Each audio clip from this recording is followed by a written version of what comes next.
Hello दोस्तों, welcome everyone to dear मित्रों। तो दोस्तों आज का हमारा टॉपिक जो कैपिटल रिडक्शन का क्वेश्चन नंबर 3 है। इस टॉपिक की रिक्वेस्ट हम लोग को हमारे इंस्टा के पेज पे एक स्टूडेंट ने की थी। तो दोस्तों इस क्वेश्चन में थोड़ा सा ट्विस्टिंग पॉइंट हम लोग को एडिशनल में दे दिया है, जो कि हम लोग का लास्ट पॉइंट है। कैसे सॉल्व करना है हम पूरा वीडियो को साथ में सीखेंगे। और दोस्तों क्वेश्चन में हम लोग को जनरल एंट्रीज और बैलेंस शीट बनाने बोला है। मैं यहाँ पे जनरल एंट्रीज नहीं कर रही, मैं डायरेक्टली बैलेंस शीट बना रही हूँ। अगर आपको जनरल एंट्रीज के साथ कैपिटल रिडक्शन करना चाहते हो या समझना है तो आप वैसे कमेंट सेक्शन में जरूर बोलिएगा। तो मैं जो नेक्स्ट वीडियो है वो हम लोग जनरल एंट्रीज के साथ करेंगे, ठीक है। तो दोस्तों यहाँ पे हम लोग को दिया balance sheet of the Poonam company as on 31 March 2016 is as follow. Balance sheet दे दी है और नीचे कुछ एडजस्टमेंट दिए हुए हैं। हम लोग को यहाँ पे बोला है जनरल एंट्रीज करनी है और उसी के साथ साथ हम लोग को बताना है बैलेंस शीट का इफेक्ट। तो दोस्तों जैसे कि हम लोग के स्टेटमेंट में हम लोग को जो नीडेड है वो मैंने यहाँ पे बना के रख दिया है। हम लोग का पहला तो रफ वर्क रहता है जिसमें हम लोग का दो चीज आता है, एक कैपिटल रिडक्शन आता है और दूसरा कैपिटल रिडक्शन यूटिलाइजेशन आता है। और उसके बाद ये पूरी बैलेंस शीट मैंने यहाँ पे निकाल के रख दी। बैलेंस शीट के लिए दोस्तों आपको अलग से फॉर्मेट याद करने की जरूरत नहीं है। आपका जो टेक्स्ट बुक में बैलेंस शीट दिया हुआ है वो सारा ही यहाँ पे उतार लेना है। इसके लिए इसको आपको कुछ मेहनत करने की जरूरत नहीं है, ठीक है। दोस्तों इसमें सबसे पहला एडजस्टमेंट दिया है, the 6% preference share to be written down at ₹75 each and equity share to ₹2 each, ठीक है। इक्विटी और प्रेफरेंस के बारे में बोला है। इक्विटी और प्रेफरेंस हम लोग का कहाँ पे आता है, कैपिटल रिडक्शन में, ओके। तो यहाँ पे हम कर देंगे इक्विटी शेयर और प्रेफरेंस शेयर। इक्विटी का रिड्यूस कितने में हो रहा है, ₹2। इक्विटी का फेस वैल्यू कितना था, ₹10, ओके। तो 10 में से 2 माइनस कर देंगे, कितना आ जाएगा, 8, ठीक है। और शेयर्स कितने थे हमारे इक्विटी के, 75,000। तो हम यहाँ पे कर देंगे 75,000 multiply by 8।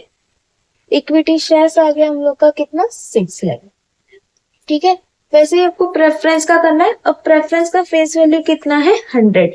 Return down value कितना है, 75। तो 100 में से 75 माइनस कर देंगे, बचेगा कितना, 25, ओके। तो यहाँ पे हम लोग कर देंगे 4000 इंटू 25, यानी ये हो जाएगा हमारा 1 लाख। हो गया इक्विटी और प्रेफरेंस का काम। सबसे पहला वाला हमने लिख दिया, ठीक है। फिर आगे बोला है of the cumulative preference share dividend which are in arrear for 4 years 3/4 to be waived and equity share of ₹2 is to be allot for the remaining, ठीक है। 3/4 पार्ट जो है वो हम लोग क्या कर रहे हैं, वेव कर रहे हैं और बाकी का जो बचा उसको हम लोग को इक्विटी में कन्वर्ट करना है। तो दोस्तों हम लोग प्रेफरेंस का डिविडेंड पहले निकाल लेंगे। प्रेफरेंस शेयर कितना था, 4 लाख, ठीक है। 4 लाख का 6% कर दिया तो एक साल का प्रेफरेंस शेयर डिविडेंड हम लोगों को कितना मिला, 24,000। 3/4 वेव कर रहे, बाकी का कितना बचेगा, 1/4, है ना। तो हम लोग का कितना हो जाएगा, 6,000 और इंटू कर देंगे 4 क्यों, क्योंकि 4 साल के लिए। कैलकुलेशन में यहाँ पे लिख के बता रही हूँ आपको, कंफ्यूजन ना हो इसके लिए। प्रेफरेंस शेयर डिविडेंड किया, पहले मैंने क्या किया, 4 लाख किया और उसका 6% निकाला, तो हम लोग को साल का डिविडेंड मिला 4 लाख इंटू 6%, तो कितना आ गया, 24,000। वो एक साल का डिविडेंड था, लेकिन हमारा डिविडेंड कितने साल के लिए रुका था, 4। तो यहाँ पे हम लोग कर देंगे मल्टीप्लाई बाय 4, तो हम लोग को पूरे 4 साल का डिविडेंड कितना हो जाएगा, 96,000। ये पूरे 4 साल का डिविडेंड है, ठीक है। अब डिविडेंड के लिए उन्होंने बोला है कि 3/4 वेव कर रहे हैं, तो बाकी कितना बचा हमारा, 1/4। तो यहाँ पे हम लोग कर देंगे 96,000 into 1 divide by 4, into 1 divide by 4 कर दिया तो 24,000 हमारा प्रेफरेंस का डिविडेंड हो गया, ठीक है। अब प्रेफरेंस डिविडेंड हम लोग कहाँ पे डालते हैं, यूटिलाइजेशन में। तो यहाँ पे हम कर देंगे प्रेफरेंस डिविडेंड 24,000, हो गया सेकंड पॉइंट। और इन्होंने ये भी बोला है कि ये जो बचा हुआ प्रेफरेंशियल डिविडेंड है ये हम लोग को इक्विटी में ऐड करना है, ठीक है। तो इक्विटी शेयर कैपिटल जो है वहां पे हम लोग कर देंगे +24,000 जो डिविडेंड है उसको ऐड कर दो, ठीक है। फिर आगे बोला है अक्रूड डिवेंचर इंटरेस्ट जो है वो पेड कर रहे हैं, किसमें, कैश में। दोस्तों यहाँ पे कैश का छोटा मोटा हम लोग का एडजस्टमेंट आता रहेगा, इसकी वजह से कैश जो है मैं यहाँ पे नीचे रफ वर्क में करते जा रही हूँ, ठीक है। कैश हम लोग पे कर रहे हैं, पे करना यानी प्लस होगा कि माइनस होगा, डेफिनेटली माइनस होगा, है ना। तो यहाँ पे हम लोग कर देंगे -22,500। ओके, 22,500 किसका है? इंटरेस्ट ऑन डिबेंचर का है, पेमेंट कर रहे हैं, इसके लिए हमने इसको माइनस में लिख के रख दिया है। ओके, फिर आगे क्या बोला है? Debenture holder agree to take over free hold property, book value of 1 lakh at the valuation of 1,20,000। ठीक है, आधा 1 लाख का डिबेंचर जो है वो कितने में कन्वर्ट हो रहा है? 1,20,000 में। उसके अगेंस्ट हम लोग क्या दे रहे हैं? फ्री होल्ड प्रॉपर्टी दे रहे हैं। ठीक है, तो वो हम लोग का वैल्यू बढ़ रहा है, 1 लाख का था 1,20,000 में गया, तो यहाँ पे हम लोग कर देंगे फ्री होल्ड प्रॉपर्टी। दोस्तों जब भी वैल्यू इंक्रीज होती है ना, तो वो कैपिटल रिडक्शन में डालना है, और वैल्यू अगर किसी रीजन की वजह से डिक्रीज हो रही है तो यूटिलाइजेशन में डालना है। अब जैसे कि ये ही फ्री होल्ड प्रॉपर्टी ही था, इसमें हम लोग का वैल्यू था 1 लाख, लेकिन हम लोग ने कितने में लिया? 1,20,000 में, मतलब 20,000 का प्रॉफिट हो रहा है। ठीक है, तो 20,000 हमने फ्री होल्ड में डाला। आगे क्या बोला है? आगे बोला है and to provide additional cash of 1,30,000। Additional cash हम लोग प्रोवाइड कर रहे हैं किसको? डिवेंचर को। ठीक है, तो डिवेंचर का हम लोग का कितना वैल्यू बचेगा वो हम लोग यहाँ पे डाल देते हैं। जैसे कि पहले देखो दोस्तों, डिवेंचर का बैलेंस शीट में दिया था 3,75,000। ठीक है, 3,75,000 में से 1,20,000 तो चला गया।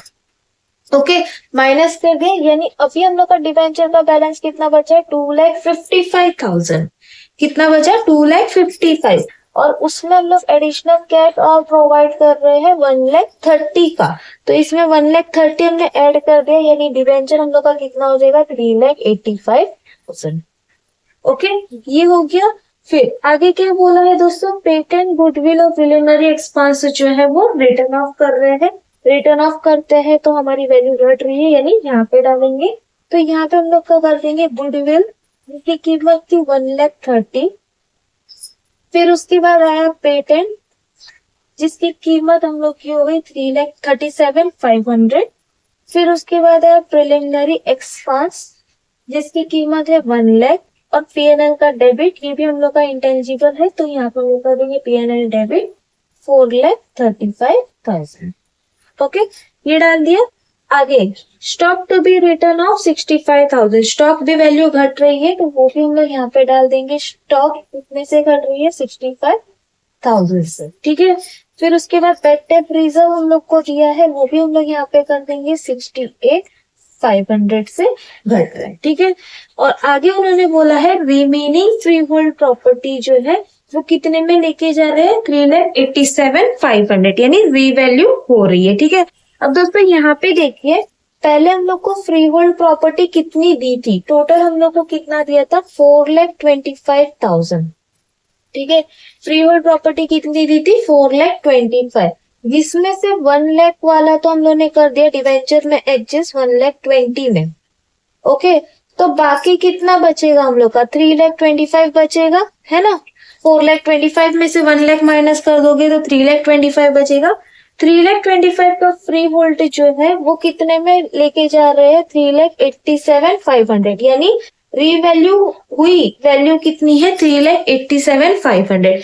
कितने से इंक्रीज हुआ? 3,87,500 माइनस 3,25,000, 62,500 से। तो यहाँ पे 62,500 जो है हम लोग प्लस कर देंगे, तो टोटल आपका फ्री होल्ड प्रॉपर्टी का वैल्यू कितना चेंज हो रहा है? 82,500, इतने से वो बढ़ रहा है। ठीक है, आगे क्या बोला है? ट्रेड इन्वेस्टमेंट जो है वो सोल्ड कर रहे हैं। दोस्तों सोल्ड करते हैं तो हमारे पास कैश आती है ना, तो कैश में हम लोग प्लस कर देंगे सोल्ड की वैल्यू, कितना? 1,40,000।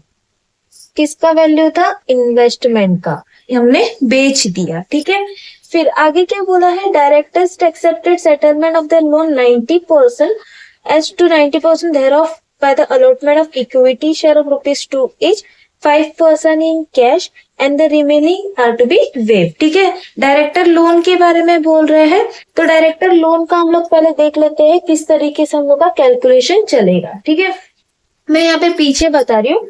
यहाँ पे हम लोग को दिया है डायरेक्टर लोन।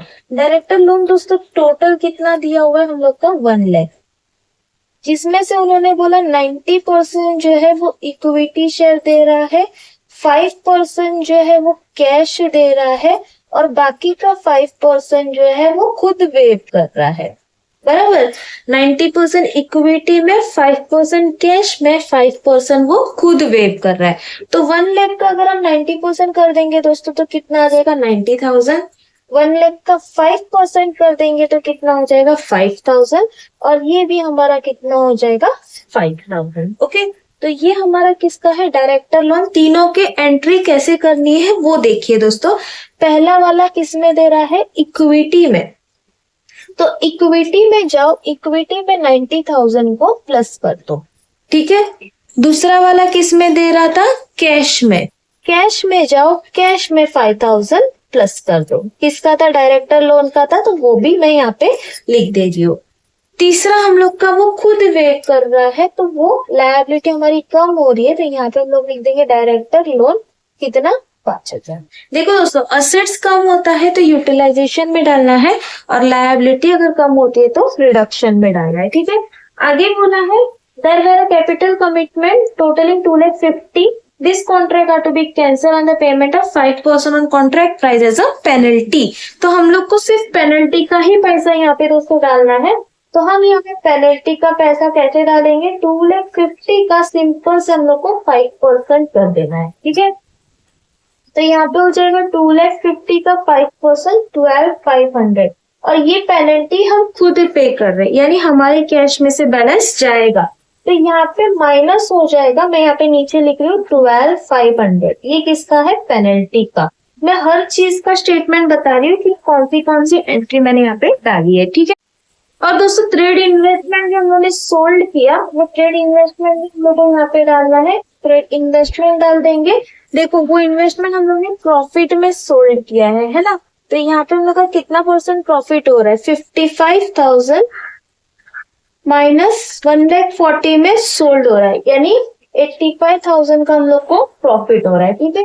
अब हम कर देंगे इसका टोटल 6 लाख प्लस 1,82,500, 5,000 एंड 85,000, तो ये हम लोग का आ गया 87,2500। ओके, दूसरी साइड पे टोटल कर देंगे 24,000, 1,30,000, 37,500, 1,00,000, 4,35,000, 65,000, 68,500 एंड 12,500। दोनों साइड इक्वल आ गया, मतलब यहाँ पे नो कैपिटल रिजर्व और नो गुडविल आ गया, ठीक है। ये हम लोग का हो गया। अब यहाँ पे हम लोग ध्यान देंगे हमारे बैलेंस शीट में। बैलेंस शीट में ऑलरेडी हमने दो चीजें डाल दी है ना। शेयर कैपिटल देख लेते हैं। शेयर कैपिटल था 7,50,000, उसमें से 6 लाख हमारा रिटर्न डाउन हुआ, यानी हम लोग का बचा 1,50,000। टोटल करके बाहर भी कर देंगे 1,50,000, 24,000 और 90,000, ये आ गया 2,64,000। ओके, फिर प्रेफरेंस का भी सेम करना है। 4 लाख में से 1 लाख माइनस हो जाएगा, इसमें तो एक ही था, तो यहाँ पे हम लोग का हो गया 3 लाख, ठीक है, ये हो गया। फिर उसके बाद नेक्स्ट डिवेंचर हमने ऑलरेडी कर दिया है। डायरेक्टर लोन भी हमने एडजस्टमेंट कर दिए, कहाँ पे, इक्विटी में, कैश में, और तीसरा उसने वेव किया, यानी डायरेक्टर लोन का तो कोई बैलेंस हमारा बचा ही नहीं। देखो आप देख सकते हैं 1 लाख का डायरेक्टर लोन था, 90,000 इक्विटी में गया, 5,000 कैश में गया और 5,000 वो खुद वेव किया, यानी 0 हो गया, ठीक है। फिर उसके बाद दोस्तों बैंक ओवरड्राफ्ट फिलहाल मैं स्किप कर रही हूँ। फिर क्रेडिटर्स देख लेते हैं।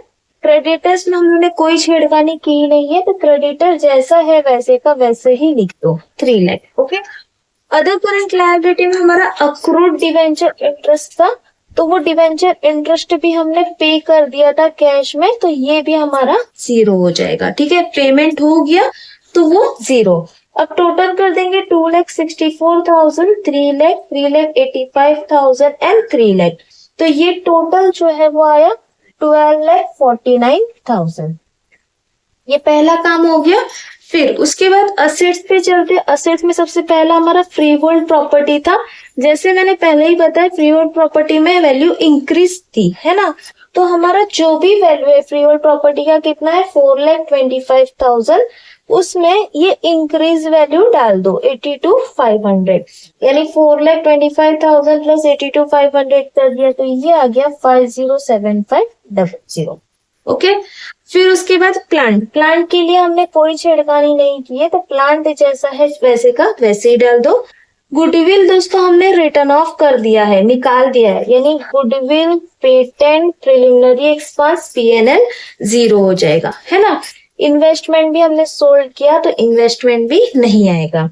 अब आया स्टॉक का ओरिजिनल कीमत जो है वो दिया है 4,25,000 और यहाँ पे हमने रिटर्न डाउन किया 65,000, तो 4,25,000 माइनस 65,000 कर दिया तो ये आया 3,60,000। सेम डेप्टर के साथ भी करो, डेप्टर का था 4,85,000 और बेड डेप्ट रिजर्व हमारा था 68,500, तो ये हो गया 416500। ओके, यहाँ तक दोस्तों हमने सब किया। अब यहाँ पे देखिए, थोड़ा सा यहाँ पे ध्यान दीजिए, कैश में हमने सारी एंट्रीज डाल ही दी है, ठीक है। और हम लोग के क्वेश्चन में हमारा था बैंक ओवरड्राफ्ट, ठीक है। कैश आप चाहो तो ऊपर भी डाल सकते हो, नीचे भी डाल सकते हो, आपकी मर्जी। हमारा आंसर अकॉर्डिंग टू नीचे वाला है, यानी असेट्स में डाल के किया है, इसके लिए मैं वही बता रही हूँ, आप ऊपर भी इसको डाल सकते हो, ठीक है। अब बैंक ओवरड्राफ्ट दिया है, तो बैंक ओवरड्राफ्ट मतलब ये वैल्यू आपकी हो जाती है माइनस में 1,95,000, ठीक है। अब देखो 22,500 माइनस में था, 1,40,000 प्लस में था, 5,000 प्लस में था, 12,500 माइनस में था, 1,95,000 माइनस में था, ठीक है। यानी हमारा आंसर जो है, फाइनल आंसर बचेगा -85,000, ठीक है। वो कहाँ पे डालना है, तो नीचे में सी कर दो, कैश एंड इक्विवेलेंट, ओके, और ब्रैकेट में कर दो माइनस में 85,000, ये हो गया। अब टोटल कर देते हैं 50,7500, 50,000, 3,60,000, 416500 और माइनस में 85,000। तो दोस्तों देखो, असेट्स भी हमारा सेम हो गया। इस तरीके से हमारा ये आंसर जो है वो आ गया। दोस्तों कुछ क्वेश्चन में हम लोग को कैश एंड बैंक जो है ऊपर दिया है, कुछ क्वेश्चन में नीचे दिया है। कंफ्यूज मत होना, एक चीज को ही पकड़ के चलना। अगर आपको नीचे डालना है नीचे डाल दो, माइनस में आया तो ब्रैकेट कर दो, प्लस में आया तो डायरेक्ट डाल दो, जैसे कि इस क्वेश्चन में था। और अगर आपको ऊपर डालना है तो ऊपर भी आप डायरेक्ट, कभी कभार ऐसा होता है कि हमारा माइनस है, हम बैलेंस शीट में माइनस नहीं दिखाना चाहते तो हम ऊपर एडजस्ट कर सकते हैं, ठीक है। लेकिन आंसर आपका और बुक का अलग होगा, इसकी वजह से इसमें थोड़ा ध्यान दीजिएगा। तो दोस्तों यहाँ पे हमारा ये पूरा सम कंप्लीट हुआ। होपफुली आपको पूरा सम समझ आया होगा। समझ आया तो प्लीज अपने दोस्तों के साथ शेयर करना और डियर मित्रों को सब्सक्राइब करना बिल्कुल ना भूलिएगा। मिलते हैं नेक्स्ट वीडियो में, तब तक के लिए बाय बाय।